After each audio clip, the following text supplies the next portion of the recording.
Alléluia. Nous saluons tous les frères qui sont en communion avec nous, qui sont à Agadir, qui sont à Safi. Partout où vous êtes en communion avec nous, nous vous saluons au nom de Jésus-Christ. C'est une salutation spéciale. Quand tu portes Christ en toi, même ta salutation est quelque chose de spécial. N'est-ce pas? Quand Marie avait reçu Christ, la parole, dans son sein, Élisabeth a réalisé que cette salutation n'était pas la même. N'est-ce pas? On ne sait pas combien de fois elles se sont saluées, elles se sont embrassées, mais ce jour-là, c'était différent. Alléluia. Alors, donne encore une salutation différente à quelqu'un. Par la foi, libère quelque chose. Que le prophète qui est en toi ressente. Alléluia.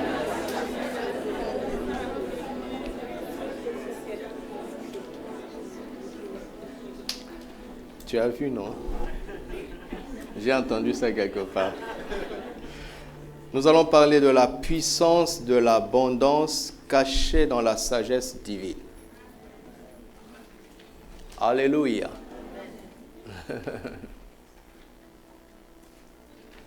La puissance de l'abondance cachée dans la sagesse divine.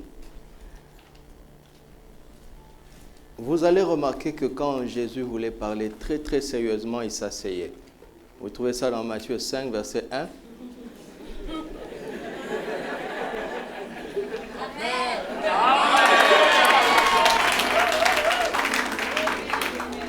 Vous trouvez ça aussi dans Matthieu 13, verset 1. Vous trouvez ça aussi dans Luc, chapitre 5, à partir du verset 1. Et quand il voulait aussi que le peuple reçoive le miracle de la multiplication, il les faisait s'asseoir.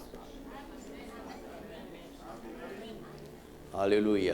Alors, au-delà d'une position physique, ce qui se passe aujourd'hui, c'est une position spirituelle de paix, de tranquillité, d'autorité pour dominer. Pour dominer sur les circonstances.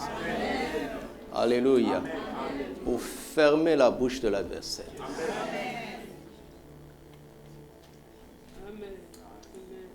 Proverbe chapitre 8. À partir du verset 10.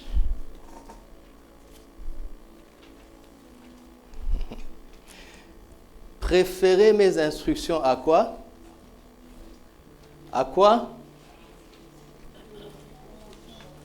Ne dépendez pas de l'écran. Vous avez une Bible. Merci pour les frères qui nous aident et qui font un excellent travail. Vous avez remarqué que ça ne bug plus. Vous êtes excellents. Que Dieu vous bénisse. Les Lévites aussi sont excellents. La salle est toujours propre. Tout le monde est excellent. Vous êtes beaux, vous êtes merveilleux. Préférez mes instructions à quoi? Préférez mes instructions à quoi? Cela veut dire que les instructions du Seigneur ont une valeur supérieure à l'argent. D'accord? L'argent, c'est comme le franc CFA. Les instructions, c'est comme... Prenez la monnaie qui a le cours le plus élevé. Les instructions du Seigneur dépassent cette...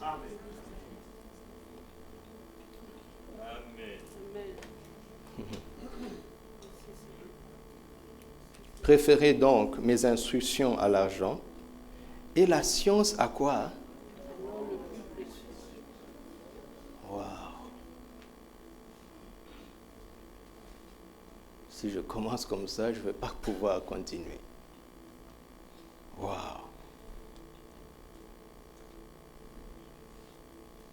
Laisse cette parole t'interpeller et te pénétrer. L'or et l'argent, ce n'est pas ce qu'il y a de plus précieux. Il y a d'autres choses au-dessus de ça. Alléluia. Donc nous opérons à un niveau économique supérieur au grand de ce monde. L'économie de Dieu fonctionne avec la monnaie de ses instructions et la monnaie de sa science.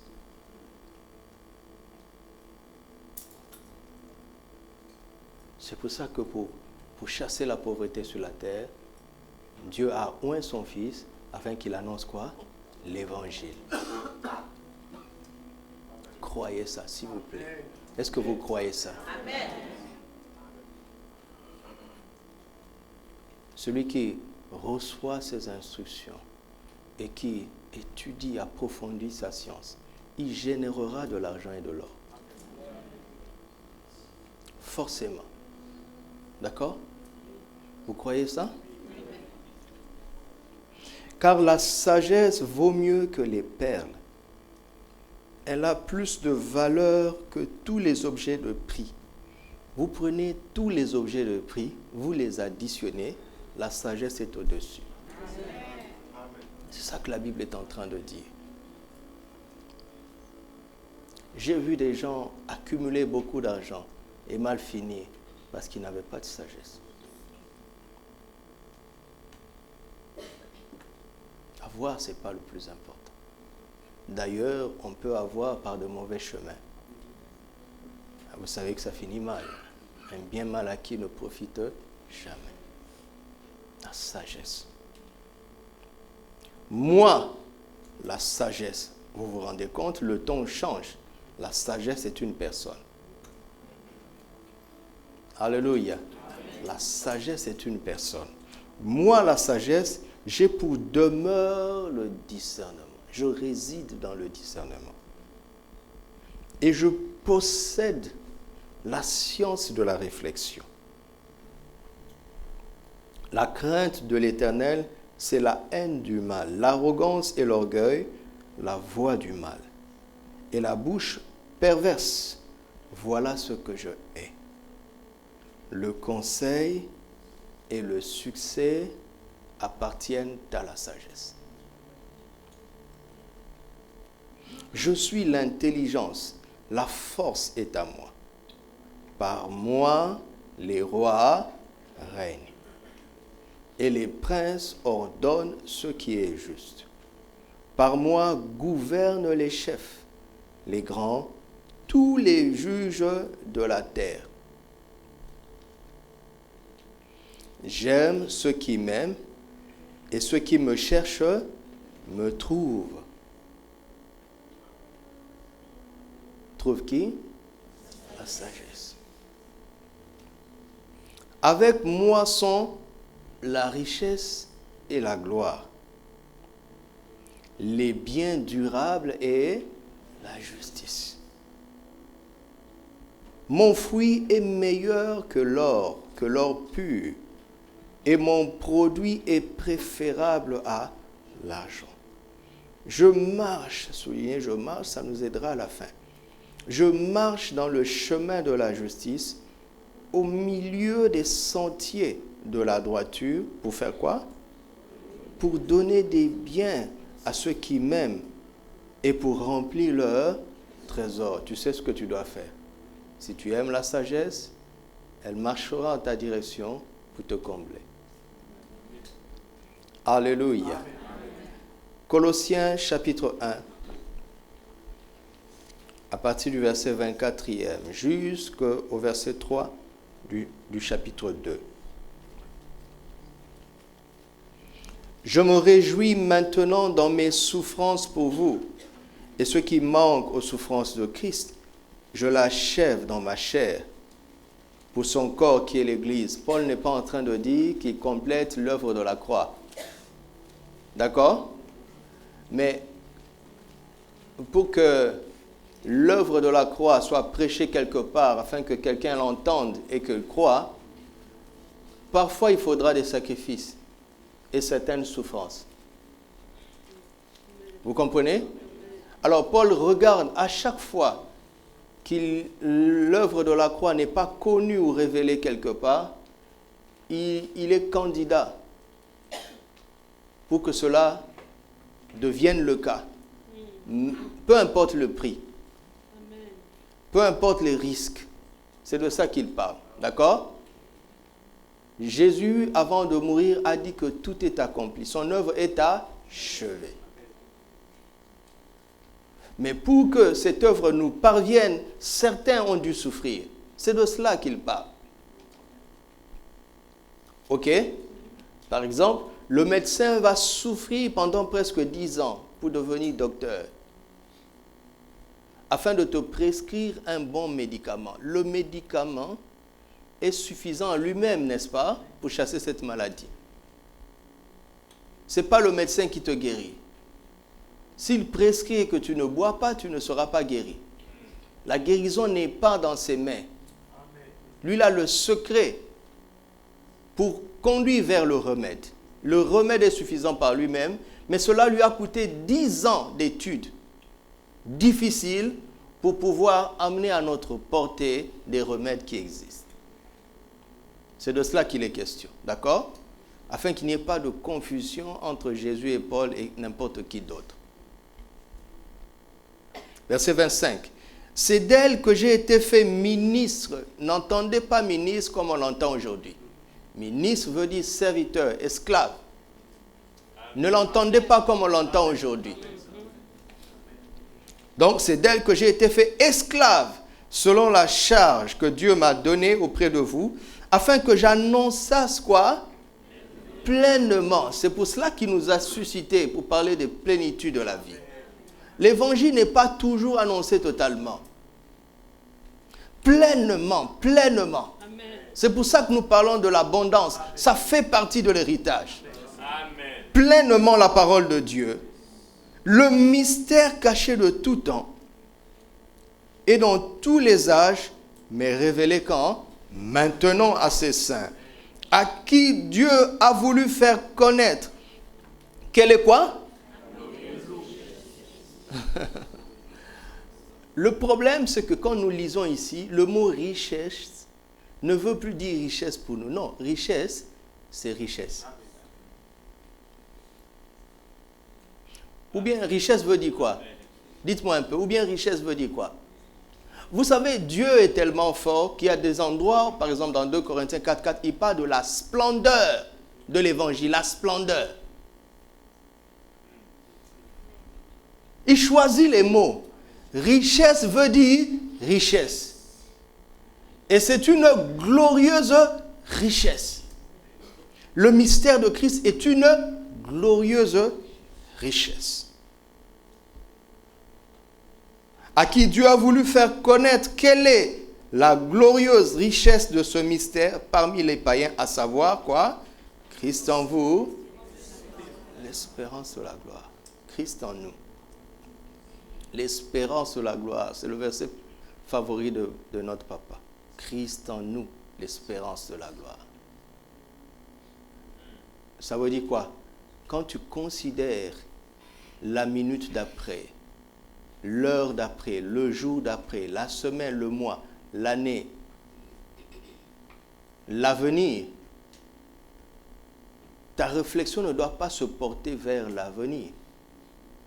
Ta réflexion doit toujours se porter vers le présent, parce que c'est ce qu'on fait aujourd'hui qui détermine ce qu'on sera et ce qu'on aura demain.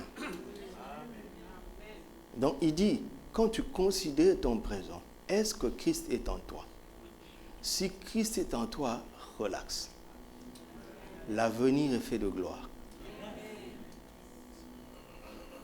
Pourquoi? Parce que peu importe ce à quoi tu feras face demain, celui qui est en toi va répondre pour toi. Celui qui est en nous est plus grand que celui qui est dans ce monde. Alléluia. Ce qui va arriver n'est pas le plus important. C'est ce qu'on accumule aujourd'hui pour faire face. Mais la vie est simple, n'est-ce pas? La vie est simple. Nous nous levons tous les jours pour aller travailler. Pourquoi? Parce que nous espérons un salaire à la fin du mois pour faire face au loyer, à la nourriture, aux vêtements, au transport, et ainsi de suite. Quand tu travailles, tu ne t'inquiètes pas. Tu as une attente que le virement va passer à la fin du mois. Donc tu n'as pas peur de la fin du mois. Comment est-ce que tu résous le problème de la fin du mois? Par le travail quotidien. Il ne dit pas Christ se rend à nous. Non, c'est trop tard. C'est maintenant que Christ doit être en toi. Et Christ est en toi, c'est maintenant que tu dois réfléchir à ce que cela implique. C'est pour ça qu'il nous dit de ne pas nous inquiéter du lendemain. Demain n'a jamais été le problème. Jamais. Quand je fais un voyage de 400 km, je ne m'inquiète pas. Avant de partir, je fais le plein. Donc je me moque de 400 km parce que j'ai du répondant. Mon réservoir est plein. De quoi est rempli le réservoir de ton esprit? Alléluia. Christ en moi, l'espérance de la gloire. C'est aujourd'hui.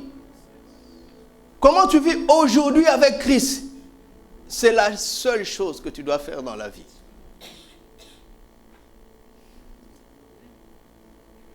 Ce n'est pas la religion. La vie chrétienne n'est pas comme ça. La vie chrétienne n'est pas la religion. C'est une réalité. C'est une réalité, une communion avec le Sauveur.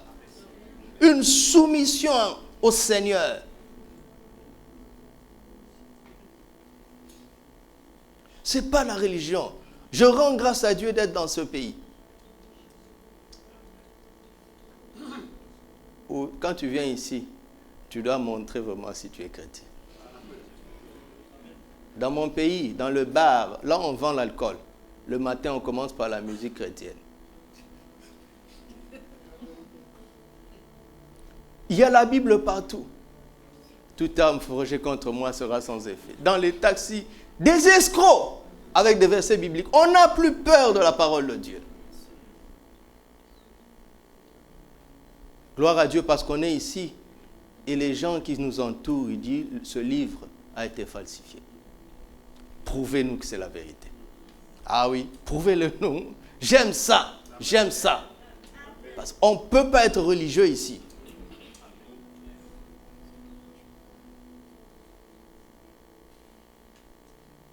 Je rends grâce à Dieu d'être dans ce pays.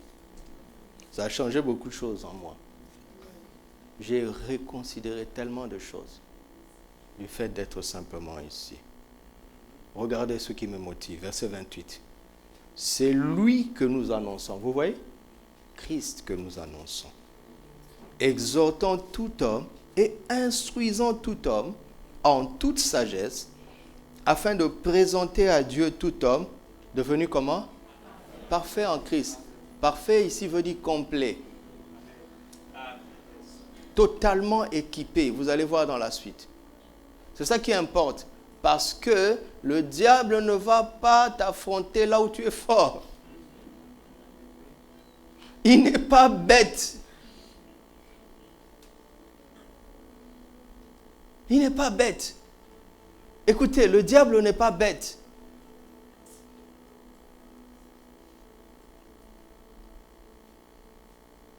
C'est pour ça que durant ce programme de 40 jours, nous essayons de toucher à presque tous les sujets possibles, sujets de prière possibles.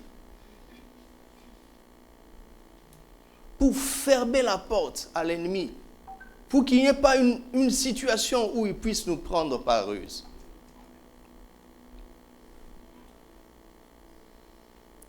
Et verset 29, il dit, c'est à quoi je travaille.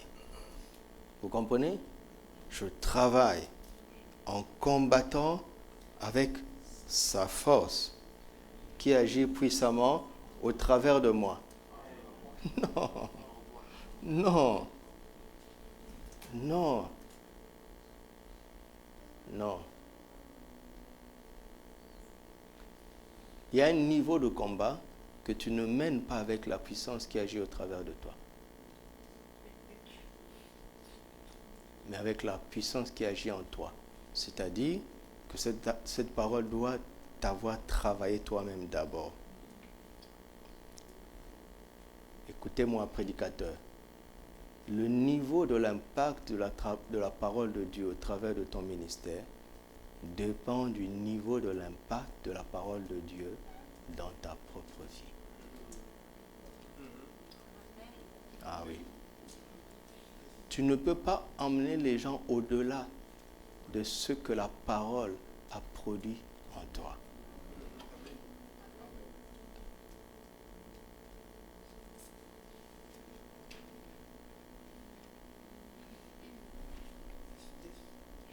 Chapitre 2, verset 1. Je veux en effet que vous sachiez combien est grand. Ce combat est grand, mes amis. Que je soutiens pour vous. Vous êtes à Casablanca, n'est-ce pas? Et j'ai envie de dire, et pour tous ceux qui sont dans d'autres villes. On doit personnaliser la parole, hein? Laodicée ne nous intéresse pas ici. Et pour ceux qui n'ont pas vu mon visage en la chair, afin qu'ils aient le cœur rempli de consolation, qu'ils soient unis dans l'amour et enrichis d'une pleine intelligence pour connaître quoi? Et le mystère de Dieu, c'est qui? C'est Christ. Le mystère de Dieu se résume en une personne, en un nom. Christ, pas Jésus. Non. Jésus n'est pas un mystère. Disons, Jésus est un moindre mystère. Parce que c'était un homme pour les gens de Nazareth et de Galilée. Christ, c'est ce qu'il est devenu après sa résurrection et son intronisation à la droite du Père. Et ce mystère, verset 3, mystère dans lequel sont cachés quoi? Tous les trésors de la sagesse et de la science. Écoutez quelque chose de très important. Écoutez, redoublez d'attention. Quand j'arrive ici, je m'éclate à cause de Proverbe 8. N'est-ce pas? Il dit, moi la sagesse. Moi la sagesse. Vous avez entendu? Moi la sagesse. Ce que le Proverbe 8 est en train de nous dire, ce n'est pas une accumulation de sagesse qui va t'emmener à l'expérience de ces richesses et de cette gloire. Non, c'est grandir dans la sagesse au point de te rendre compte que finalement, la sagesse est une personne. Donc, ce n'est pas une somme de concepts, de connaissances, c'est la découverte d'une personne. Amen. Et cette personne, c'est qui? Il y a discordance. Cette personne, c'est qui? Ceux qui avaient dit Jésus se sont tus.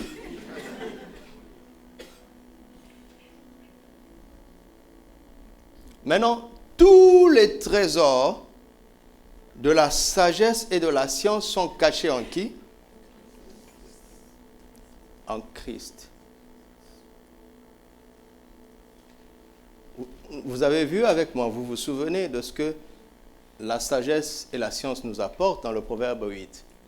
N'est-ce pas?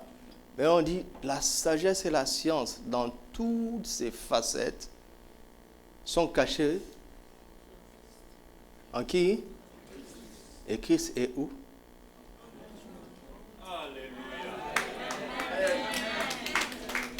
Ça veut dire que chaque enfant de Dieu est un gisement.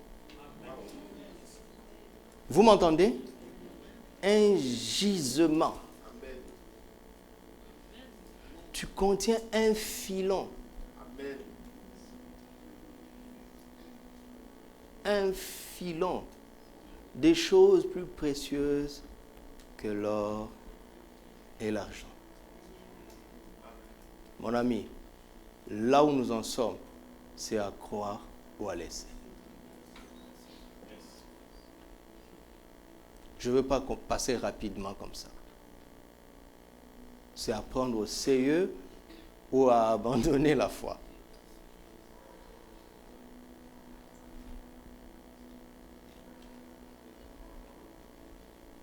Quel est le choix qu'on fait? Je le crois, n'est-ce pas? Alors je déclare que je suis un gisement. Parce que Christ vit en moi.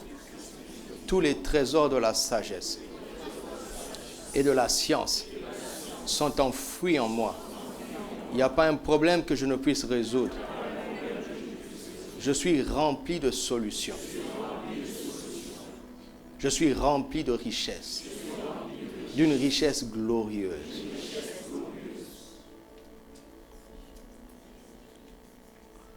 Alors, ce qu'il nous reste à faire, c'est de savoir le manifester.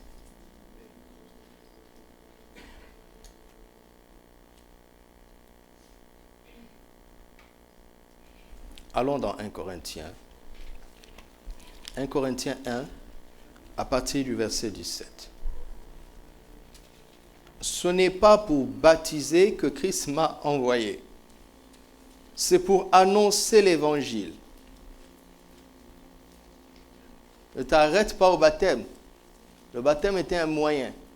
D'ailleurs, une réponse à l'évangile. Et cela sans la sagesse du langage, afin que la croix de Christ ne soit pas rendue vaine. Car la prédication de la croix est une folie pour ceux qui périssent. Mais pour nous qui sommes sauvés, elle est puissance de Dieu. Aussi est-il écrit, je détruirai la sagesse des sages et j'anéantirai l'intelligence des intelligents. Où est le sage? Où est le scribe? Où est le disputeur de ce siècle? Dieu n'a-t-il pas convaincu de folie la sagesse du monde? Car puisque le monde, avec sa sagesse, n'a point connu Dieu dans la sagesse de Dieu, il a plu à Dieu de sauver les croyants par la folie de la prédication. Les Juifs demandent des miracles et les Grecs cherchent la sagesse. Nous prêchons Christ crucifié.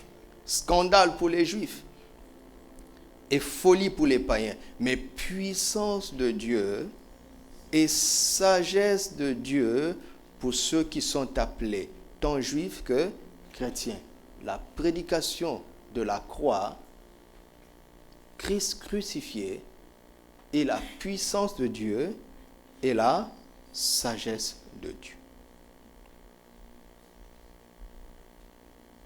C'est pour cela que nous menons ce combat. En menant ce combat, regarde ce qui se passe. Car la folie de Dieu est plus sage que les hommes et la faiblesse de Dieu est plus forte que les hommes. Considérez, frères, nous pouvons prendre cette parole littéralement pour nous ici. Et c'est tant mieux pour nous.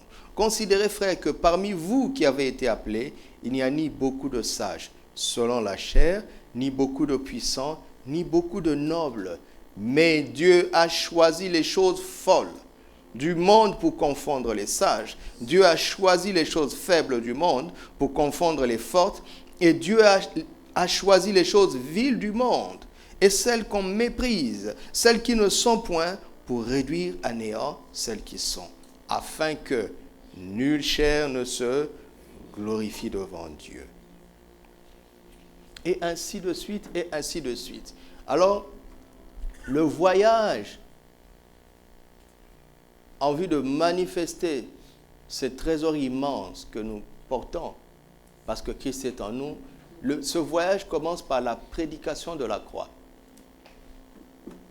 Alléluia. La prédication de la croix. Prenez l'habitude de refaire la démarche de votre foi. Comment est-ce que vous avez commencé avec Christ? Où vous en êtes?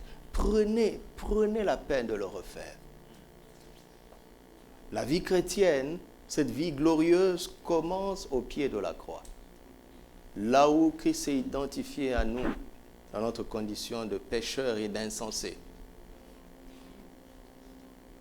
Là où il a pris nos péchés. Et toutes les conséquences du péché. Vous m'entendez? Toutes les conséquences du péché. Et il les a anéantis dans son tombeau et il est ressuscité en nouveauté de vie. Celui qui croit en Christ est littéralement retourné dans le jardin.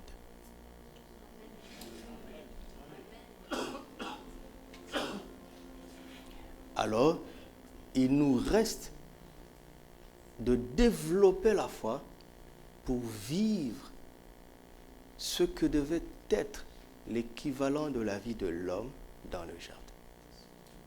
Et de combattre toutes les conséquences du péché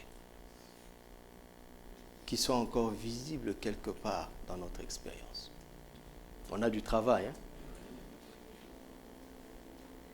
Ça fait que tu ne peux pas être un chrétien au chômage. Quelqu'un m'entend?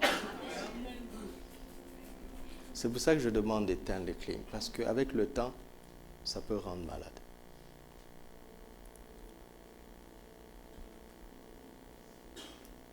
Ne soyez pas des chrétiens spectateurs ou des chrétiens au chômage. Ils sont assis là-bas. Ils disent, bon, que la grâce de Dieu fasse les choses à ma place. Ça, c'est pour les enfants. Ah, beaucoup de gens se reconnaissent ici. Et la mentalité infantile a fait que les chrétiens se sont nommés une foule de pasteurs qui distribuent les impositions de main. J'ai un problème, impose-moi les mains. Il impose. Et puis ça marche parce que c'est par la foi. Mais si à 18 ans, on doit encore te donner le bonbon, les biberons, ça ne va pas. Est-ce que ça va?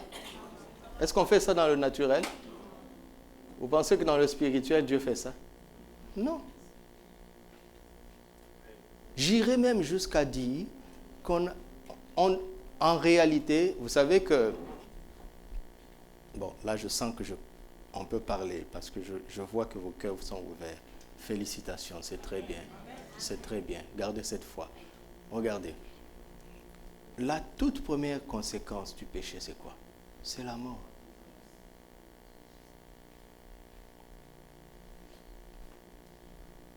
La mort spirituelle, la séparation avec Dieu. Retenez ça, la séparation avec Dieu. Retenez ça. La perte de la présence de Dieu. N'est-ce pas? Alors, quand la présence de Dieu s'en va, le corps est comme sans anticorps. Il est sans défense. Vous comprenez? Un corps sans défense peut vivre dans un endroit très bien immunisé et ce corps va sembler être en bonne santé jusqu'à ce qu'on l'expose à un environnement pollué. Mais un corps qui a de la défense en lui, peu importe l'environnement. Par exemple, quand tu es vacciné, peu importe l'épidémie, tu as du répondant en toi, n'est-ce pas? Amen. Il dit que 1000 tombent à ton côté, 10 000 à ta droite, tu ne seras pas atteint. C'est le vaccin. Et donc, quand la présence de Dieu s'en va, ce qu'Adam n'avait pas compris immédiatement, mais le diable le savait, c'est que l'homme est exposé, il est sans bouclier, il est sans défense. Alors, ce n'est plus qu'une question de temps. Le diable va travailler maintenant pour polluer l'environnement. Pourquoi? Parce que Dieu avait établi l'homme pour qu'il garde le jardin. Mais avec quelle autorité? L'autorité du Tout-Puissant. Et quand l'autorité du Tout-Puissant s'en va, Dieu savait. Regardez les mots que Dieu utilise. Je veux nous amener à réfléchir. Regardez les mots que Dieu utilise. Quand Dieu crée l'homme, il le crée pour qu'il domine sur la création. Pourquoi je veux dominer un arbre? Pourquoi je veux dominer les animaux? Quand je leur parle, ils obéissent. Je n'ai pas besoin de dominer quand il n'y a pas de rébellion. Je n'ai pas besoin. Deuxièmement, il le place dans le jardin pour qu'il garde. Pourquoi garder? Est-ce qu'il y a un voleur quelque part? Dieu savait que le diable est là, il rôde. Maintenant, réfléchissez. Dieu n'a jamais dit à l'homme, écoutez ça très bien, même si on parlera du diable un autre jour. Non, on ne parlera pas du diable, mais on touchera un peu à sa folie. On parle toujours de Christ. Dieu n'a jamais dit à l'homme, avant la chute, de dominer sur le diable. Parce que le diable pouvait même, écoutez-moi, le diable pouvait même pas envisager de venir le toucher. La présence de Dieu est en toi. Écoute, le diable n'est pas fou pour venir t'approcher. Jusqu'à ce qu'il se rende compte que tu ne réalises pas ce que c'est que Christ en toi. Mais Dieu sait que le diable peut vouloir attaquer la création. Rendre la création rebelle envers l'homme. Alors il a donné à l'homme du répondant la capacité de dominer. Amen. Retenez ça, hein? Ça va nous aider à la fin. Parce que tu vas voir tout ce dont tu as besoin dans la vie. N'est-ce pas que c'est difficile à avoir? Parce que le diable a mis la main sur les choses dont tu as besoin, afin que ces choses que Dieu avait créées pour qu'elles te suivent, le diable a mis la main sur ces choses pour qu'elles ne te suivent pas. Et à force de manquer, alors toi tu commences à les suivre. Même si tu arrives à les avoir, quelque part le diable est quand même content. Parce que ce n'est pas comme ça que les princes devaient fonctionner.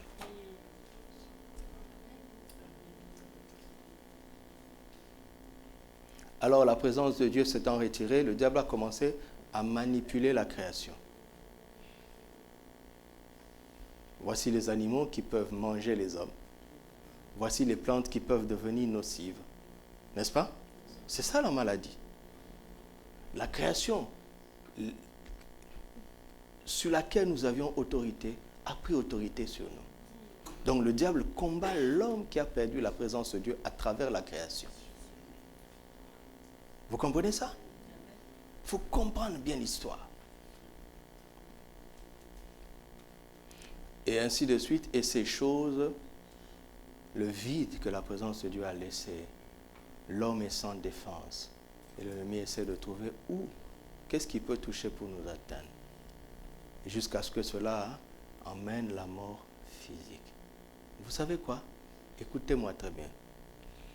Je vous ai dit, est-ce que je vous ai dit que celui qui a reçu Christ est retourné dans le jardin? Je vous ai dit ça, n'est-ce pas? Alors pourquoi doit-il mourir?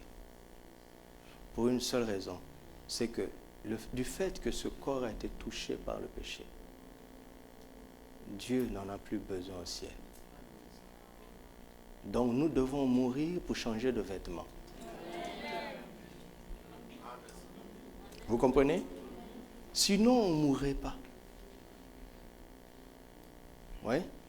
C'est comme quand ton vêtement est taché. Tu dois l'enlever et remettre autre chose. Parce que ce corps, ce n'est pas nous. C'est un équipement.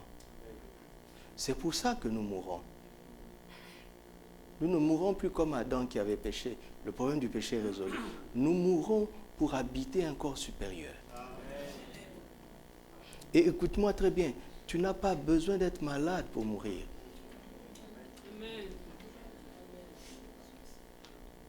Croyons-moi à ça. La plupart d'entre nous a fait des projets. Projet de devenir tellement faible pour pouvoir mourir à 58 ans. Change de projet. Dis à ton frère, change de projet.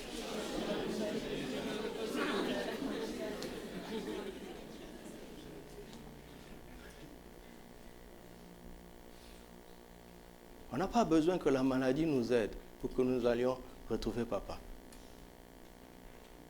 Je ne suis pas en train de dire qu'on ne mourra plus. D'accord? Mais quand le temps sera venu, nous choisirons de partir.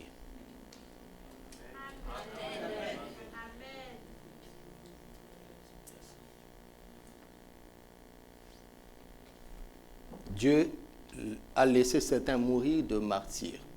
Ça, c'est autre chose. On les a tués. Mais ils avaient déjà fini leur mission. Donc, écoute, être en Christ, ce n'est pas de la blague. C'est un mystère. Mystère caché de tout temps. Personne ne savait ce que c'est. Personne ne connaissait ce secret. L'ange Gabriel était juste un porte-parole. Il ne comprenait pas l'implication de ce qu'il disait à Marie. La Bible dit que les anges plongeaient leur regard pour comprendre l'évangile. Même les prophètes ont fait de cet évangile l'objet de leur recherche et de leur investigation. Ils voulaient comprendre des choses qui étaient marquées par le temps de Christ. Les choses que nous sommes en train de vivre maintenant. Être chrétien, ce n'est pas la blague. Si tu ne veux pas ça, mon ami, va chez d'autres frères dans d'autres églises et tu iras avec notre bénédiction. Christ en nous, c'est l'espérance de la gloire.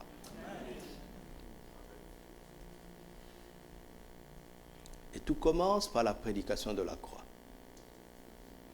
Alléluia. Tout commence par la prédication de la croix. Et vous savez qu'à la croix, Christ s'est fait péché de juste qu'il était, afin que nous devenions en lui justice de Dieu. 2 Corinthiens 5, 21. Vous savez que par ses meurtrissures, nous avons été guéris à la croix. C'est là où il a pris nos douleurs, toutes nos infirmités. Mais dans ce chapitre, sur la même croix, il s'est fait pauvre. 2 Corinthiens 8, 9. De riche qu'il était, afin que par sa pauvreté, nous soyons enrichis. Je ne sais pas ce qu'on doit expliquer ça. D'accord? Écoute, si on te dit quelqu'un était blanc, il s'est fait noir, de blanc qu'il était, afin qu'en croyant en lui, tu deviennes blanc. Qu'est-ce qu'il te reste à faire? Mais tu crois? Et tu t'attends à devenir blanc. J'aurais dû faire l'inverse. D'habitude, je fais l'inverse. Mais certains ont pensé que j'étais un peu raciste sur le bord. Ou africaniste. Je n'ai rien à faire avec tout ça. On ne doit pas défendre les Africains. Il faut condamner les Blancs ou l'inverse. Non, ça n'a pas de sens. Il y a une seule race. La nouvelle création. C'est ça qui importe. Tout ça va rester ici. Alors, j'ai cru qu'il avait pris mes péchés. J'ai ressenti la paix. Et dans les jours qui ont suivi, quand je commettais les mêmes péchés, j'étais malheureux. C'est pas qu'on me jugeait. Hein. J'ai compris moi-même que je ne peux pas continuer à vivre avec. Pour mon propre bonheur. Ma nature a changé. Des choses auxquelles je prenais plaisir, non, je n'y prends plus pour mon propre bonheur. Alors je commençais à chercher des secrets pour vaincre. Parce que ma nature a changé, ma nature sainte. Ainsi de suite. J'étais mourant, vous n'aurez jamais eu ce pasteur que je suis. C'est l'évangile qui m'a sorti du lit de la mort. Quand je parlais à mes parents, parce que ce sont des choses que je n'ai pas eu le temps de leur expliquer. Un jour, ma mère me disait, mais dis-moi, qui t'a appris ce que tu sais dans la Bible et dans la vie? Je dis, maman, ça a commencé à l'âge de 6 ans, quand on m'a offert le Nouveau Testament. Je commençais à lire et à réfléchir. Je ne connaissais pas le Saint-Esprit, mais aujourd'hui, je comprends que c'est l'Esprit qui venait me parler. La médecine avait échoué, il n'y avait rien à faire pour moi. Mais ce n'est pas parti immédiatement. Hein. Je ne veux pas exagérer. Hein. Les crises ne se sont pas arrêtées instantanément. Oui, il y a des guérisons instantanées. Mais il y a aussi des guérisons qui prennent du temps. Pourquoi? Parce que tout n'est pas dans la maladie. Il y a d'autres ramifications. Le Saint-Esprit sait qu'est-ce qu'il doit corriger ou qu'est-ce qu'il doit arranger pour que quand ce problème arrive, tu répondes avec foi. Ça m'a pris du temps. Et ce parcours m'a amené à aimer Christ. Je suis amoureux de Christ. Vous savez, Jésus pour moi est vraiment une personne. Quand je passe des jours, il y a des jours où on est surchargé. Quand je passe des jours sans me retirer dans sa présence, je suis malheureux. Ce n'est pas l'obligation d'aller prier. Non, ce n'est pas comme ça. Tu sais, quand tu as un ami que tu aimes beaucoup et que tu n'as pas eu le temps avec, il te manque. C'est ça. C'est ça la prière. C'est ça la prière. Jésus est devenu réel pour moi à l'âge de 6 ans. Entre autres, les problèmes que j'avais, c'était des problèmes de respiration. Quand il fait trop chaud, je suffoque. Quand il fait trop froid, ça ne va pas. Donc parfois, il fallait que je sois dehors. Et j'avais peur de la nuit. Et Dieu bénisse les tantes et les oncles qui ont soutenu ma mère pour me tenir compagnie, parce qu'ils devaient se relayer toute la nuit. Alors, je parlais beaucoup pour qu'ils ne dorment pas, parce que moi, j'avais peur de la nuit, mais le sommeil. Il y avait toujours un moment où j'étais seul. Et aujourd'hui, je sais que c'est le Saint-Esprit.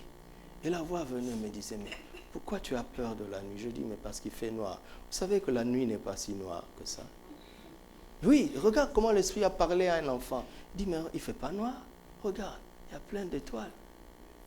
Plein de nuit. Regarde ta tante qui dort. Est-ce que tu ne vois pas? Oui. Regarde cet objet. Est-ce que tu ne vois pas? J'ai dit, oui, je vois. Il dit, alors, ce n'est pas si noir que ça.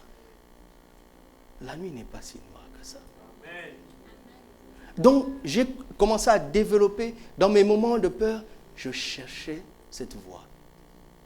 Parce que cette voix savait trouver les mots. Je ne savais pas que c'était le Saint-Esprit. Écoute, le Saint-Esprit ne viendra jamais vous dire « Je suis le Saint-Esprit ».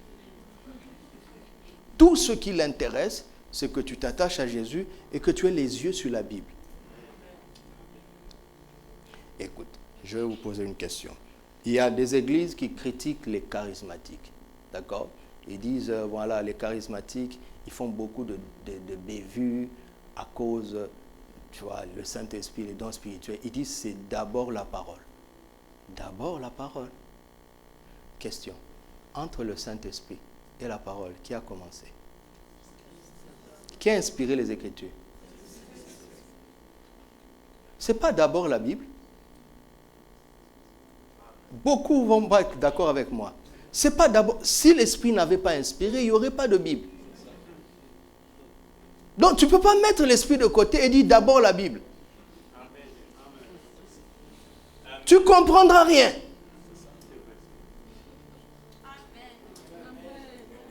Non. Oui, maintenant, nous devons comprendre que l'Esprit parle à travers les Écritures d'abord. Oui, ça c'est vrai. Mais de dire aux gens, d'abord la Bible, c'est des légalistes. Écoutez Jésus, lui-même il dit, c'est l'Esprit qui vivifie. La chair ne sert de rien. Les paroles que moi je vous dis sont esprit et vie. Amen. Paul a complété en disant, la lettre tue. La lettre. Vous savez combien de bêtises les gens font avec la Bible?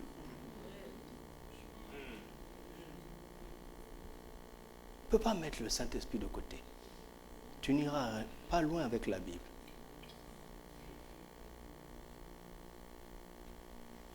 Alors, ce voyage commence par la prédication de la croix. Là où nous comprenons ce que Dieu a payé comme prix. Vous nous emmenez simplement à croire. Et tu ne demandes pas grand-chose. N'est-ce pas? Écoutez-moi. Qu'est-ce que tu as fait pour vaincre le péché? Rien. Tu as cru. Qu'est-ce que tu dois faire pour vaincre la pauvreté? Rien. Crois seulement. Mais sur ce terrain-là, c'est difficile. Hein? Rapidement, tu commences à dire, j'ai pas de diplôme, j'ai pas de travail, je viens de tes familles. Il dit, mais écoute, mais même le péché était un héritage. Vous savez que le péché est un héritage?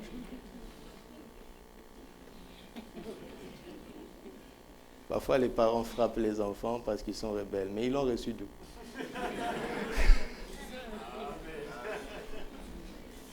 Ça vient d'où? Mais la croix a résolu ça. La croix ne peut pas résoudre le reste. Hey, est-ce que la croix peut résoudre le problème de la pauvreté? Oui. Oui, on commence d'abord par dire oui. D'accord? On croit au message de la croix. Maintenant, quand on croit à la croix, l'Esprit entre en scène. C'est ce qui est magnifique. La Pentecôte est venue avant la crucifixion. Hein? Écoute. Quand Jésus était avec les disciples, est-ce que l'Esprit n'était pas là? Il était en Christ, non? Mais il ne pouvait pas passer de Christ vers eux. Impossible. Avant la crucifixion, Jésus n'a pas osé faire recevoir le Saint-Esprit. Ça n'allait pas marcher. Tout Jésus qu'il est, ça n'allait pas marcher. Parce qu'il y avait une frontière infinie. la frontière de l'ancienne création. Quand on vous dit, par exemple, mariez-vous en Christ, et que tu ne crois pas,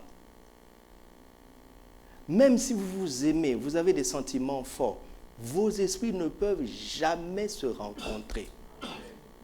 L'ancienne création et la nouvelle ne peuvent pas se rencontrer. Vous pouvez décider de vous tenir la main 24 heures sur 24.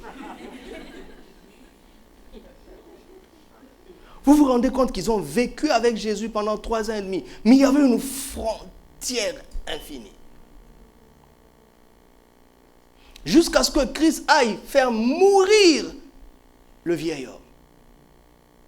Et à partir de ce moment, celui qui croit à la croix traverse cette frontière. Il quitte l'ancien vers le nouveau. Il rejoint Christ. Et à partir de ce moment, l'esprit qui est en Christ peut être partagé et reçu.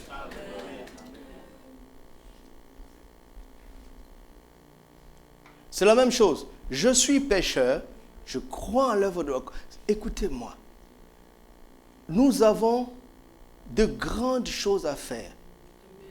Vous comprenez? Vous qui venez vous asseoir là, c'est très facile pour vous.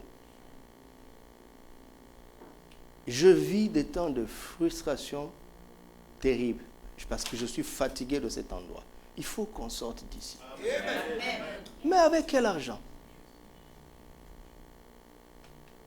On va commencer la levée de fonds. Mais avec quelle levée de fonds? Mais on va commencer. Je veux vous montrer pourquoi on va le faire. Quelle puissance il y a derrière. Je veux vous montrer. Il faut un miracle. Il faut un miracle. Regarde, je suis pécheur. On me prêche la croix. Je crois. Quand j'ai cru ça, le Saint-Esprit opère le miracle. Il me transporte du camp des pécheurs au peuple saint, à la nation sainte.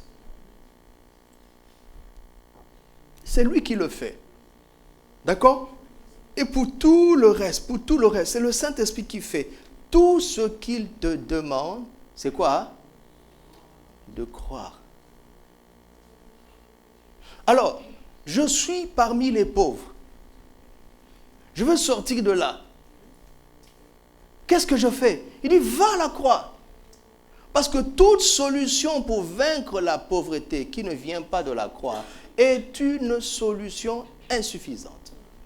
C'est pour ça que les gouvernements se succèdent et échouent. N'est-ce pas? Les PNUD, les BAD, tout échoue.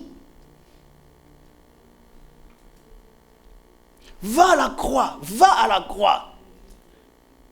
Alors, je me tiens à la croix et je crois. C'est le Saint-Esprit qui me prend de là pour m'emmener là-bas.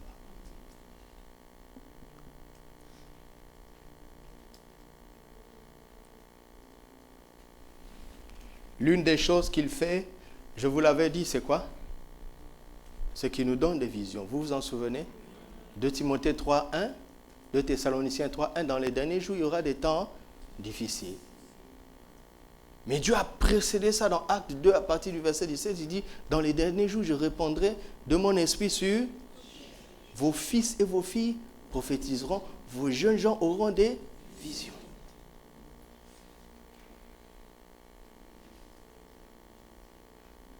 Grâce soit rendue à Dieu qui nous a rendus capables de prendre part à l'héritage des saints dans la lumière. Il nous rend capables.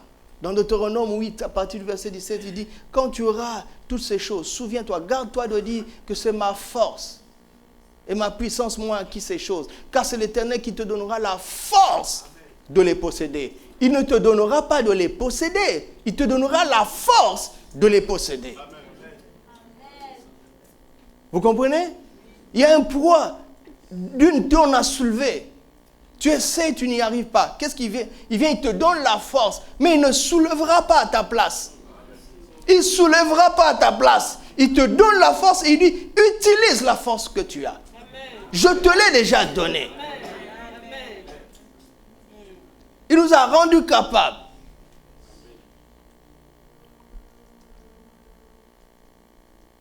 C'est ce qu'il fait.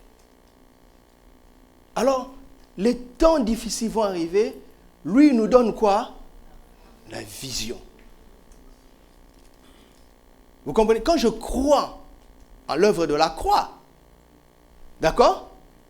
Mon statut spirituel change sur le champ. Aucun enfant de Dieu n'est pauvre. Aucun. Aucun.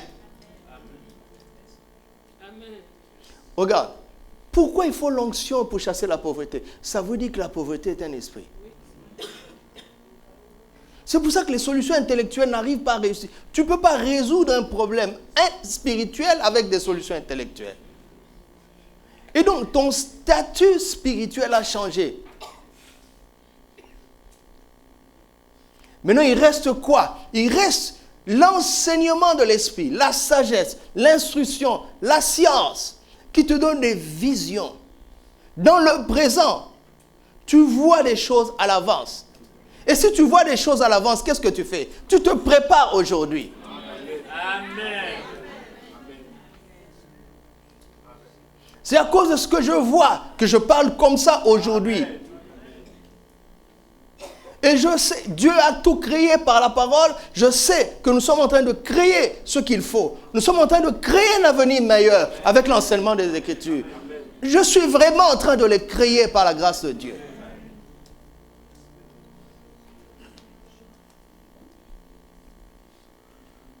Des visions. Si tu rates ça, les temps difficiles vont arriver et ils vont t'écraser. Mais si tu ne rates pas ça et que tu te prépares de la bonne manière, tu auras du répondant. Tu vas dominer sur les circonstances difficiles. Donc, un enfant de Dieu ne triomphe pas dans le domaine des besoins matériels. Pourquoi? Ce n'est pas parce qu'il est toujours pauvre. Si tu as cru en l'œuvre de la croix, c'est parce qu'il n'a pas écouté l'Esprit pour recevoir les visions. Et regardons une preuve. Actes chapitre 11.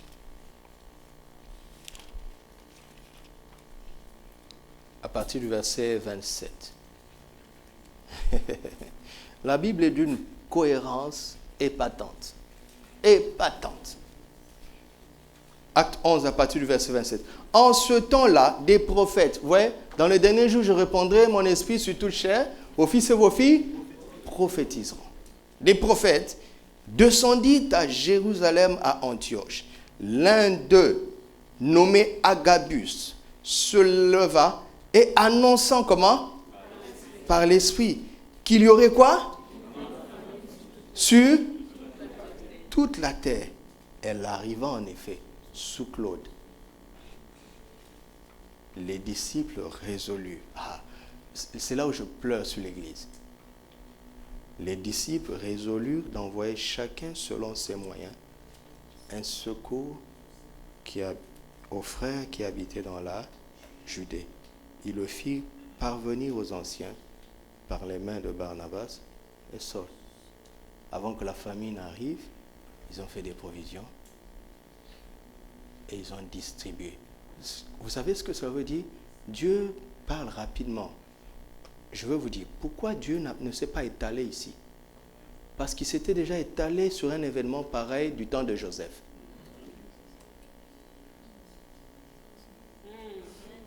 Vous avez saisi? Il aurait pu faire un long chapitre et expliquer. Vous savez ce qui s'est passé? Il y a eu la famine dans toute la terre, sauf dans l'Église. Amen. Mais oui. Ils avaient la fuite d'informations.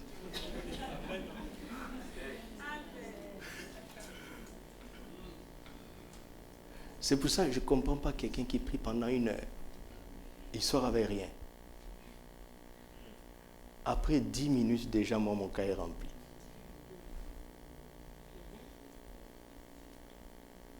Ça veut dire que tu pries religieusement. Tu n'es pas conscient que tu es en train de parler à une personne réelle.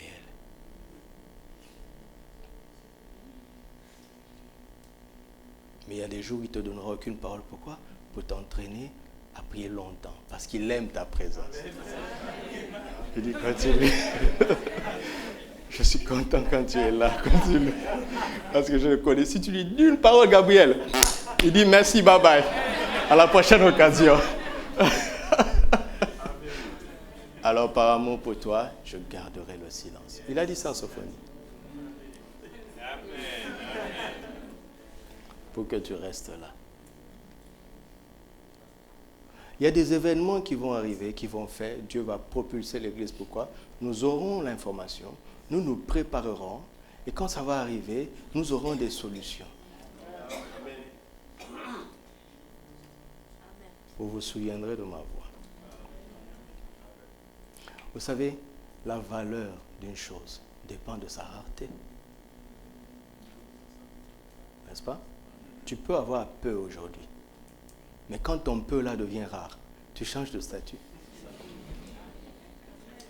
C'est pas simple. C'est très simple. Non, ne souffrez pas d'avoir peu. Il y a des temps difficiles qui arrivent. Ton peu là va multiplier en valeur.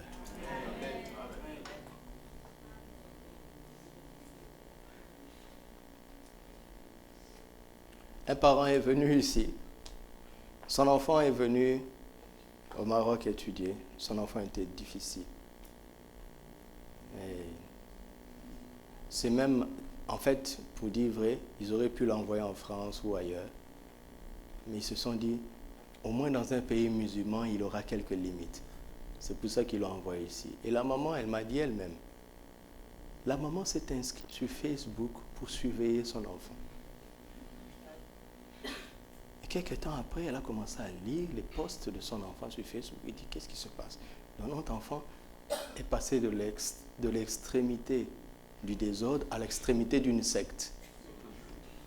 L'enfant est devenu sectaire quelque part. Quand il parle à l'enfant, vous savez, quand on est zélé, là, on donne des leçons même aux parents. On évangélise à tout va. La maman a dit, mais nous aussi on est chrétiens depuis longtemps, mais sa chrétienté là, je pense qu'il a basculé dans une secte. Alors, qu'est-ce que la maman a fait? Elle a fait croire à son enfant qu'elle veut venir le voir. Elle est venue en vacances ici. Elle a assisté à toutes les réunions. Mercredi, dimanche, toutes les réunions. Elle est allée à la cellule. L'enfant ne savait pas.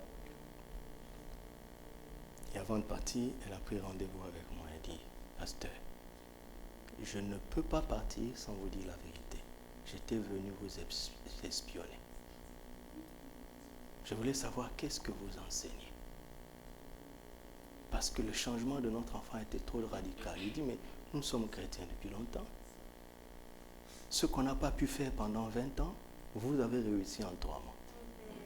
Écoute la dame. La dame dit, quand elle additionne toutes les dépenses qu'ils ont fait pour stabiliser cet enfant, elle ne voit pas qu'est-ce qu'elle peut me donner. Donc, ça veut dire que tu as quelque chose de précieux en toi qui n'a pas de prix. C'est ce que je voulais dire. Ça n'a pas de prix. Si tu ne connais pas la valeur de ce que tu as, qui va l'acheter pour cher? Rien. Sais-tu celui qui est en toi? Connais-tu sa valeur?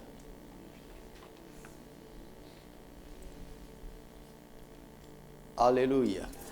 Alors, le Saint-Esprit, quand il nous remplit, il fait 2 choses. Il change notre langage. Il nous emmène à prophétiser. Prophétiser, ce n'est pas seulement je vois. Bon, ça peut passer par là. Hein? Parce que l'Esprit de Dieu est trop puissant pour l'homme. Parfois, on a du mal à supporter. D'accord?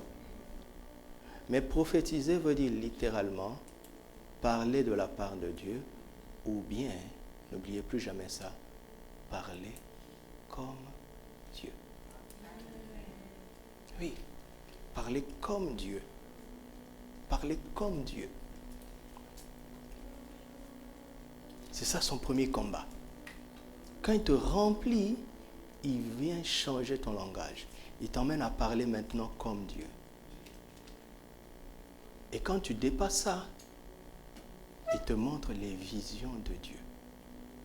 Il t'emmène à voir comme Dieu. Vous m'entendez? Et quand tu commences à voir comme Dieu, regardez votre Bible.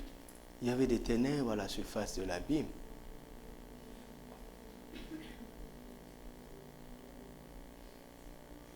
mais l'Esprit de Dieu se mouvait au-dessus des eaux. Et Dieu a commencé à parler. Vous avez vu? Il a commencé à parler. Mais il déclarait quoi? Il déclarait ce qu'il voyait, ce qu'il y avait en lui. Et cela est arrivé à l'existence. Parfois, il y a quelqu'un qui vient à l'église dans un état chaotique, mais mon âme s'attache à lui parce que je vois autre chose. Plusieurs d'entre vous sont comme ça. Dès le premier jour, moi j'ai vu autre chose. Et aujourd'hui, tu es devenu quelqu'un de beau, de propre. Et ça, c'est très bien, surtout dans le ministère pastoral, ça te donne l'endurance. Tu sais, c'est très difficile de me décourager, d'arrêter de croire en toi. C'est très difficile. Tu peux faire ce que tu veux. À cause de ce que je vois, je continuerai à te faire confiance. Amen.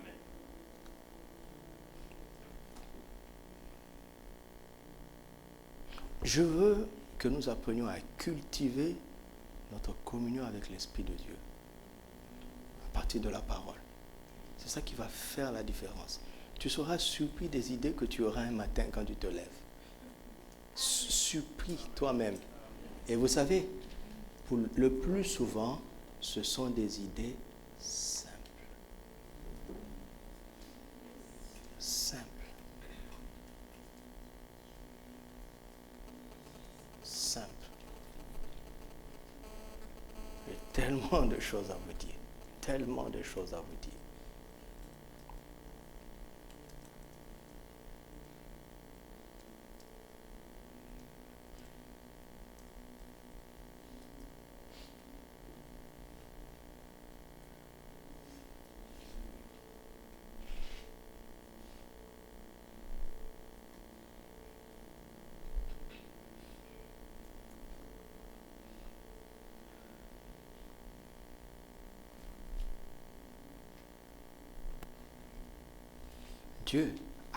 Dieu aime cacher les choses. Vous comprenez?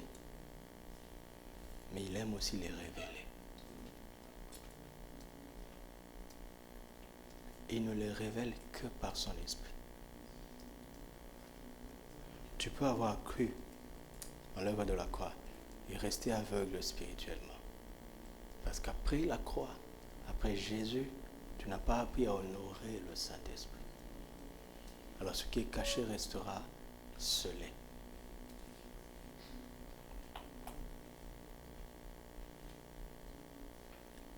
Les choses les plus précieuses de Dieu, il les cache. Pourquoi? Parce que, vous savez, pourquoi on s'est battu pour que la Corée du Nord n'ait pas la bombe atomique? Pourquoi maintenant on est en train de se battre pour que l'Iran ne l'ait pas? Parce que la Corée du Nord peut atteindre les États-Unis. L'Iran peut atteindre Israël. Donc, les choses les plus précieuses, vous savez, la richesse que vous voyez là, c'est encore rien par rapport à celle que Dieu va libérer sur l'Église pour la dernière moisson. Ah, il a caché les secrets. Vous m'entendez? Il les a cachés. Parce que si ça tombe dans les mains des pervers, vous savez ce qu'ils vont faire avec. Donc, ce que vous voyez, ne vous laissez pas impressionner. Ce que vous voyez là n'est rien. Il y a des choses que Dieu a cachées. Et l'Esprit va les révéler.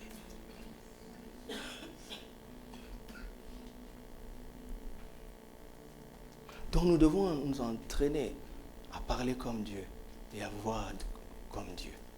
À regarder la vie comme Dieu. À parler comme lui.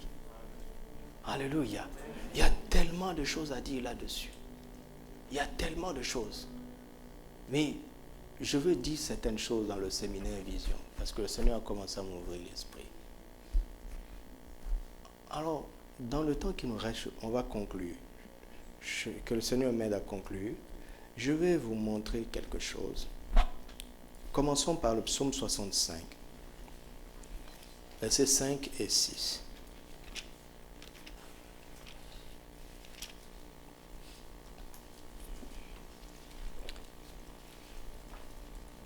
Heureux celui que tu choisis et que tu admets où?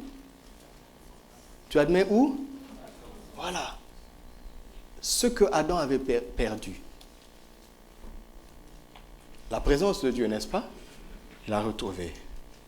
Pour qu'il habite dans tes parvis, nous nous rassasierons du bonheur de ta maison.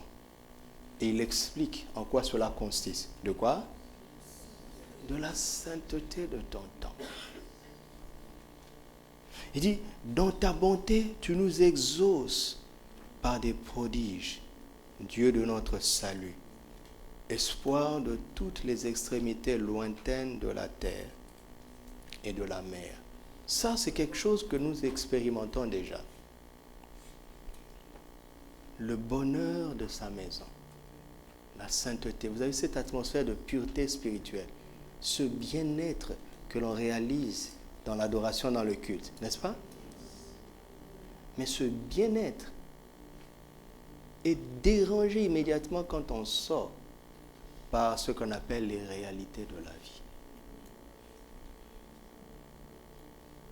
Le manque, les difficultés.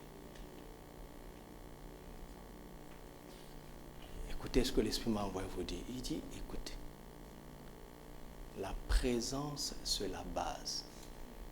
D'accord? C'est notre bien le plus précieux. Mais il y a quelque chose qu'il faut savoir faire avec cette présence.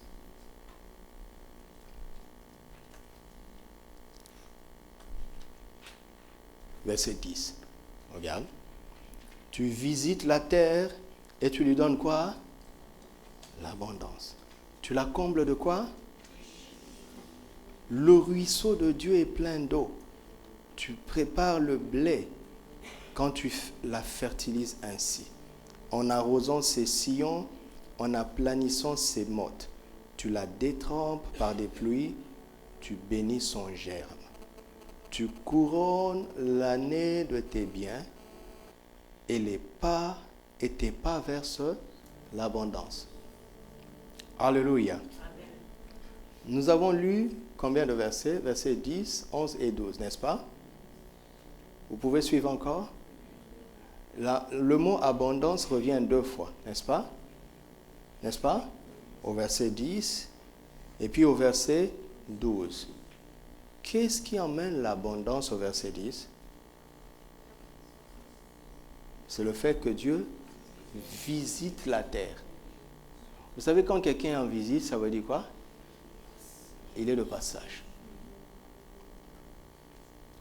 Vous entendez? Vous entendez? Vous me suivez? Je ne vois pas en haut. L'écran ne me montre pas, les frères sont en haut. Quand quelqu'un est en visite, il est de passage. OK? Et c'est son passage qui produit l'abondance. Pas sa présence, mais son passage. Et cela est confirmé au verset 12. Tu couronnes l'année de tes biens et quoi? Tes pas versent l'abondance. C'est-à-dire quand il marche. Vous voyez, donc il y a le mouvement de Dieu. Il y a la présence de Dieu et il y a le mouvement de Dieu. C'est 2 choses avec lesquelles les enfants de Dieu doivent apprendre à composer. La croix, l'œuvre de la croix, Christ emmène la présence. C'est l'Esprit qui emmène le mouvement.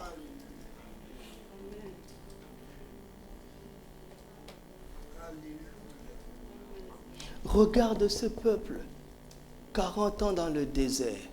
Ils n'ont manqué de rien, n'est-ce pas? Pourquoi? Parce qu'ils suivaient, pas le sang, mais la nuée. La nuée.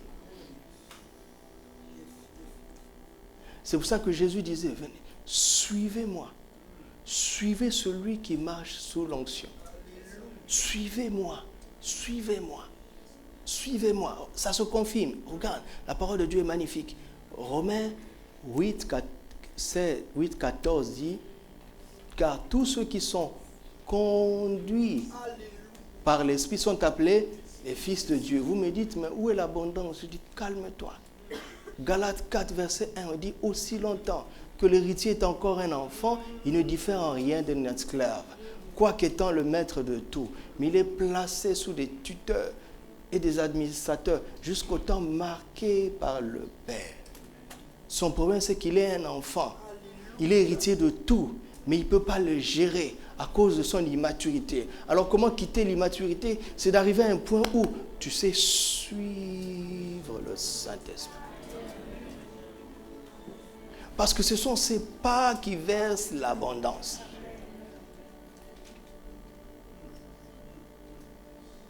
La présence, gloire à Dieu, c'est la base. Maintenant, il faut savoir baigner dans cette présence jusqu'à ce que tu réalises où il va, ce qu'il veut, quelle action poser.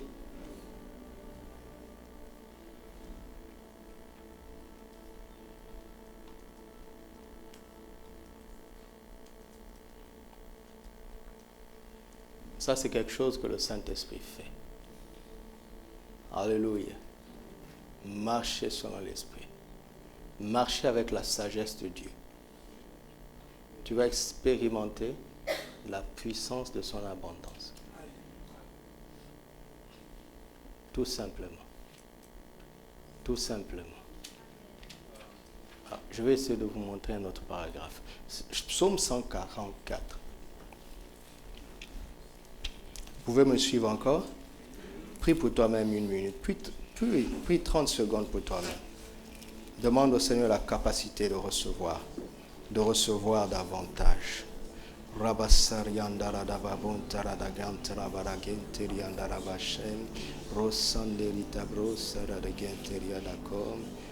Au nom de Jésus. Au nom de Jésus. Merci. Psaume 144, verset 1. De David. Béni soit l'Éternel, mon Dieu, qui exerce mes mains au combat et mes doigts à la bataille. D'accord? Il est en train de dire qu'il y aura un combat. Ok? Il y aura une bataille. À cause de cela, j'exerce tes mains. Ok? J'exerce tes doigts. C'est un langage prophétique. Il n'est pas en train de dire que les vrais chrétiens ne doivent faire que des travaux manuels. Mais en fait, qu'est-ce que tu ne fais pas avec tes mains? Même le travail intellectuel, tu utilises tes mains. Tu dois écrire, tu dois toucher le PC. Quoi que tu fasses, tes mains doivent être exercées, n'est-ce pas? Tes doigts doivent être exercés, comme je l'ai dit il y a plusieurs dimanches. Même pour signer un chèque, tu as besoin de tes doigts. Quand tu vas sur le compte carte guichet là, tu mets tes doigts, n'est-ce pas? Et tu remportes le combat du manque avec tes mains et tes doigts. Et tu as au bout de la monnaie pour répondre aux besoins. Donc Dieu, dans ce combat, il exerce nos mains et nos doigts. D'accord? Quelle est la relation entre ça et l'abondance? C'est très simple. Verset 12, 144, verset 12. Nos fils sont comme des plantes qui croissent dans leur jeunesse. Vous allez faire l'étude vous-même. Vous voyez que parce que tes mains sont exercées, on voit ça sur tes enfants. N'est-ce pas? Qui croissent dans leur jeunesse. Nos filles sont comme des colonnes sculptées qui font l'ornement des palais. Nos greniers sont pleins. Vous avez vu, hein?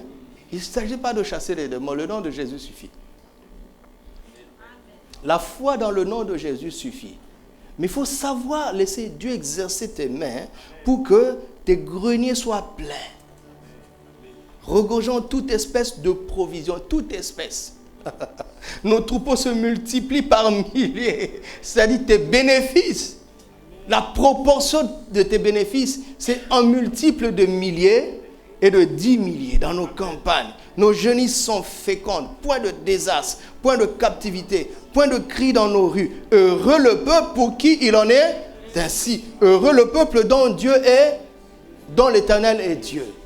Vous comprenez? Donc quand il exerce tes mains au combat, et quand tu es bien entraîné, l'aboutissement, c'est ça. Tu expérimentes l'abondance dans tous les domaines. Pourquoi? Parce que tu es entraîné. Tes mains sont Exercer. OK? Alors, question, pourquoi les mains? Pourquoi les mains? Et c'est là où nous allons terminer. Vous savez, le monde exerce notre intellect. N'est-ce pas? Les études, c'est un exercice intellectuel pour acquérir une capacité intellectuelle dans un domaine, pour te rendre utile et avoir un travail pour lequel tu seras payé. Et ce n'est pas mauvais. Mais Dieu vient exercer les mains. Je disais, Seigneur, pourquoi les mains? J'aurais aimé dire que tu exerces mon esprit. Il dit, j'ai déjà exercé ton esprit à la sainteté. Je t'ai déjà exercé à l'adoration. Je t'ai déjà exercé au service. Il dit, ça, c'est pour le service. C'est pour ma relation avec toi. Mais par rapport aux besoins matériels, ce sont tes mains que je vais exercer. Parce qu'il y a un combat. Il y a un combat. Le diable s'est accaparé de la création afin que ceux qui craignent Dieu reçoivent difficilement. Il y a un combat, mes amis. Combien de fois il est plus facile de tricher, de corrompre, et ça passe. C'est très difficile d'être pieux. Il y a un combat. Alors je dis, Seigneur, oui, je connais ce combat. Je connais le combat de difficultés de loi de ce monde. Je connais ce combat. Mais pourquoi mes mains? Pourquoi les mains? Pourquoi les mains? Il dit, regarde. Écoutez bien ça. L'homme est la seule créature que Dieu a créée en le touchant. Il a pris la terre, il a fait une forme, et il a soufflé, et l'homme devient une âme vivante. Dieu n'a jamais touché pour avoir un animal, pour avoir un oiseau, pour avoir un poisson, pour avoir un arbre.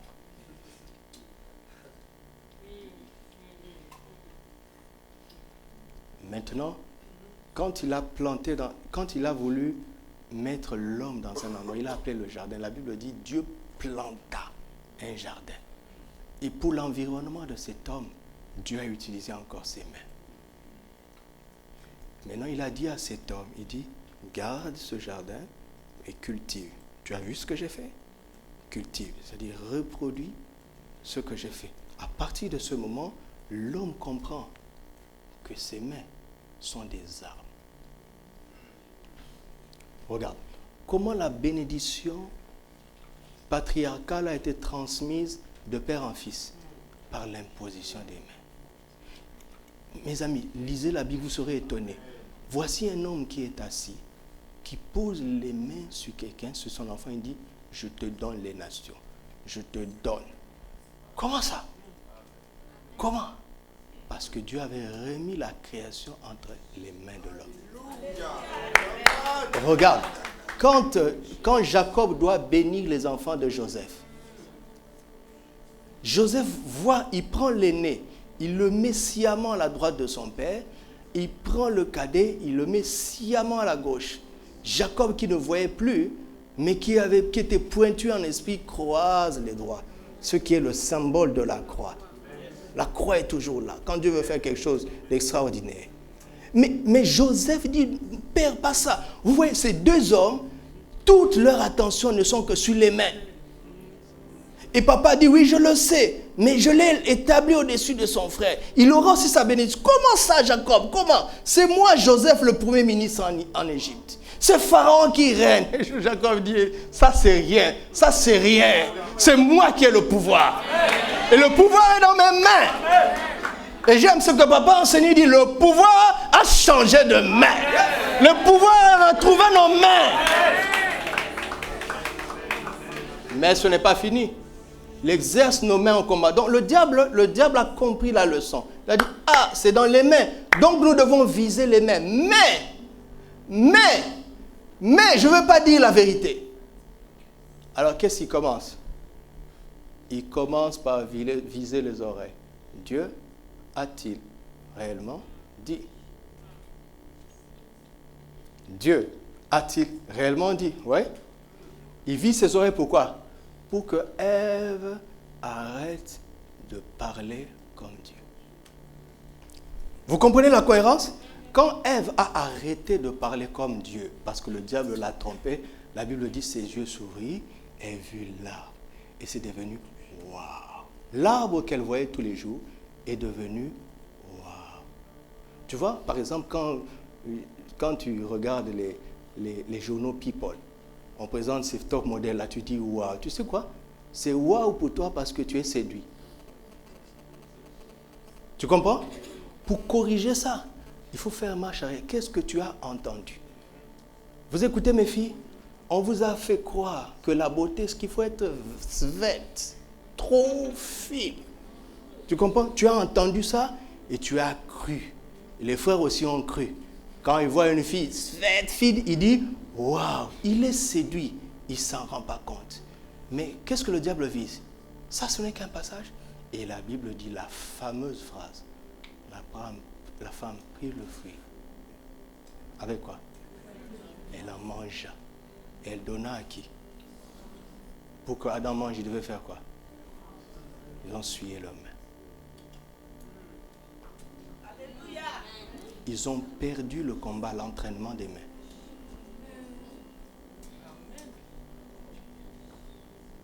Regarde ce que Jésus fait. 1 Jean 1. 1 Jean 1. Alléluia. Vous sentez l'onction? 1 Jean 1. Ne vous excitez pas. On ne fait pas du spectacle. On ne fait pas du spectacle. 1 Jean 1. Regarde. Christ est venu tout corriger. Il dit, ce qui était dès le commencement, ce que nous avons, ensuite ce que nous avons, ensuite ce que nous avons, et que nos mains ont touché. Je suis fou? Dieu t'exerce encore comme ça. Il dit, au commencement était la parole. Tout discours qui n'est pas en harmonie avec la parole n'était pas au commencement. Va au commencement. Va au commencement. Fais marche arrière. Ce que Dieu avait prévu pour toi. Ça ne va pas aujourd'hui. Pourquoi? Parce que, oui. Pourquoi? Parce que, oui, ça ne va pas, oui, parce que je n'ai pas pu faire de bonnes études. Pourquoi tu n'as pas pu faire de bonnes études? Parce que mon père n'avait pas de moyens. Pourquoi mon père n'avait pas de moyens? Parce qu'il dit, ne t'arrête pas en route. Tant que tu n'as pas touché le commencement, n'écoute pas ce discours. Et quand tu fais marche arrière, on se retrouve où? En Genèse 3. Il dit, ne t'arrête pas. On va en Genèse 2. Il dit, ne t'arrête pas. Tu vas en Genèse 1, il dit, Dieu dit, créons l'homme à notre image. C'est ce que tu dois entendre. Amen. Quand tu crois ça, alors tu commences à parler comme Dieu. Tu vois? Sous l'onction du Saint-Esprit, tu commences à prophétiser. Tu commences à prophétiser. Ce n'est rien d'autre que de déclarer les Écritures. Déclare les Écritures. Persévère. Ne change pas de confession. Ne laisse pas le diable te tromper. Dieu a-t-il réellement dit? Tu lui dis oui, tais-toi. Dieu a vraiment dit ça. Va-t'en. Et quand tu persévères dans la confession, à un moment donné, tu recevras de visions. Alléluia. Contemple ta vision. Écris la vision. Qu'on la lise couramment. Contemple ta vision. Contemple ta vision. À un moment donné, tu vas dire, oh, je touche. Ça y est. J'ai produit. Ça y est. J'ai manifesté. Et tu commences à opérer dans la création et à dominer. Parce que tes mains sont exercées. Et je n'ai pas fini pourtant. Je n'ai pas fini. Regardez Joseph. Regardez le grand Joseph. Parce que ce que Dieu est en train de faire maintenant avec nous, la parole que Dieu nous donne, ce qui va nous donner les solutions, qui vont nous propulser quand les crises vont arriver. Le temps de Joseph, le temps d'Agabus est arrivé. C'est maintenant. C'est maintenant. Regardez Joseph, Genèse 39. C'est étonnant ce que le diable visait. Genèse 39, verset 1. Regardez la récurrence de quelque chose. On fit descendre Joseph en Égypte et Potiphar, officier de Pharaon, chef des gardes égyptiens, l'acheta des Ismaélites qu'il y avait fait descendre. L'Éternel fut avec lui et la prospérité l'accompagnait. Vous voyez, la présence. N'est-ce pas? La présence. Mais qu'est-ce qui se passe? qu'est-ce qui se passe? Il habitait dans la maison de son maître l'Égyptien. Son maître vit que l'Éternel était avec lui et que l'Éternel faisait prospérer quoi? Où? Tout ce qui faisait quoi? Entrepreneur. Il dit, il était en mouvement, il travaillait, mais en mouvement sous la direction de l'Esprit. Il a transformé la présence en mouvement.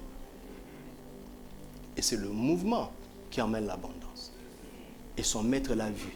Tout le monde a vu la différence.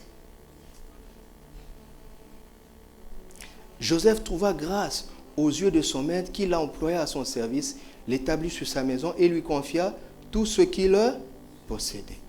Dès que Potiphar lui établit sur sa maison et sur tout ce qu'il possédait, l'Éternel bénit la maison de l'Égyptien à cause de Joseph, et la bénédiction de l'Éternel fut sur tout ce qui lui appartenait, soit à la maison, soit au champ. Résultat, qu'est-ce qu'il fait? Verset 6, il abandonna quoi? Les mains. Il abandonna aux mains de Joseph tout ce qui lui appartenait, et il n'avait rien, il avait avec lui d'autres soins que celui de prendre sa nourriture. Or Joseph était beau de taille et beau de figure. Verset 7. Après ces choses, il arriva que la femme de son maître porta les yeux sur Joseph et dit, couche avec moi. Il refusa et dit à la femme, son maître, voici mon maître ne prend avec moi connaissance de rien dans la maison. Il a remis entre quoi? Tout ce qui lui a appartenu. Pas toi. Je sais. Je ne vais pas souiller mes mains. Je ne vais pas souiller ses mains exercées.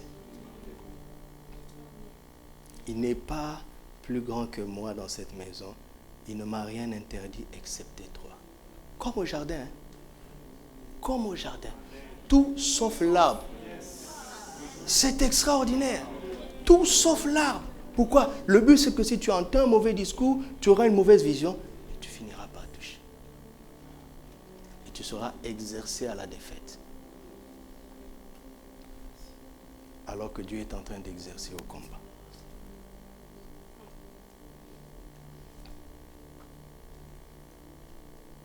Versets 12 et 13.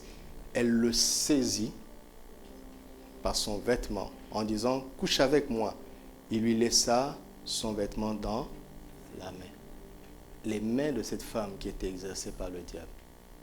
Joseph laissa ses vêtements et s'enfuit. Lorsqu'elle vit qu'il lui avait laissé son vêtement dans la main et qu'il s'était enfui dehors, vous connaissez la suite?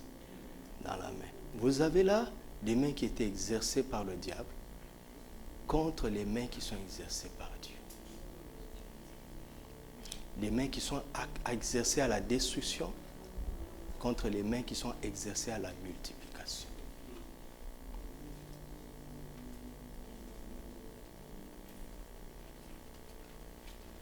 Alors, ne sois pas pressé. Je sais, quand on enseigne ce genre de choses, les gens sont pressés à dire, mais quand est-ce que j'aurai?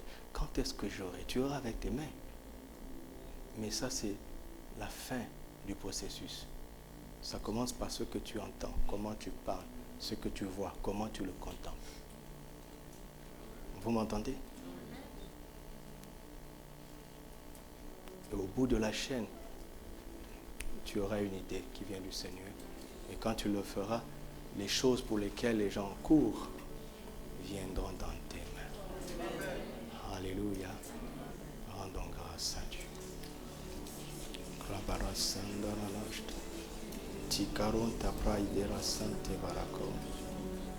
C'est sa présence.